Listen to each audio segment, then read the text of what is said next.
مشہور 100 قتل والے بندے دی مولوی بیان کرتے نے، لیکن یہ وچوں نقطہ نہیں دس دے۔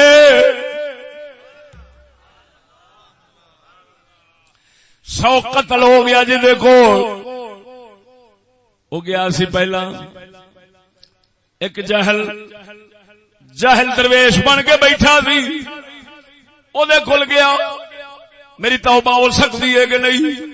انہیں آخیا 99 قتل کیتا ہی، توبہ کتوں ہو سکتی؟ انہیں انہوں ہی مار چھڈیا 100 پورا کر کے۔ جس لے ایک عالم درویش کول گیا سی، پہلا جاہل درویش سی، اگوں عالم درویش سی، جڑا شرع رسول دی سمجھن والا سی۔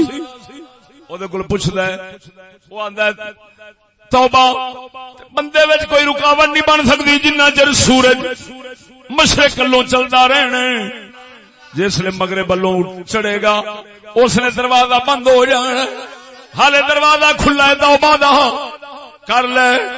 لیکن انہیں کوئی نصیحتاں کیتیاں، انہیں آکھیا اگر اپنی توبہ قائم رکھنا چاہنا ہے تے جیڑے پنڈ چ رہندا سیں او پنڈ چھڈ جا،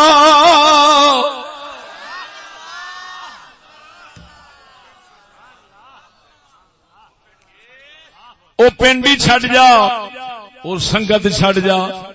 جے انہاں بھیڑیاں دے پنڈ چ رہے گا پھر تینوں خیالات تازے ہون گے، توبہ ٹوٹ جاوے گی۔ جے توبہ قائم رکھنا چاہنا ہے برائیاں دے اسباب تو دور ہو جا، تے برائیاں دے اسباب وچوں ایک سبب یہ ہوئی ہے کہ پرانی سنگت، برے ویلے دی سنگت صحبت ہوے،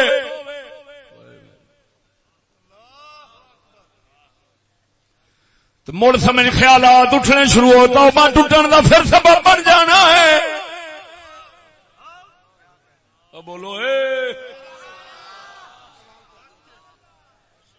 جے مسلمان اپنے اسلام دے قائم رہنا چاہنا ہے، اس درویش نے آکھیا پچھلے پنڈ نہ جا، پنڈ بدل دے، کوئی اللہ دے نیکاں دا پنڈ لب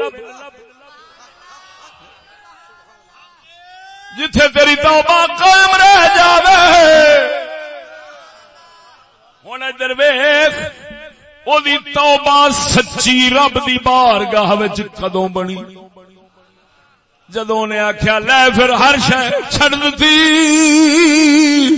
ہن پچھلیاں دا پنڈ تے پچھلے یاراں دا منہ نہیں ویکھنا، آپا اوپریاں دے پنڈ ہی ٹر جانے ہیں، بھاویں اوپرے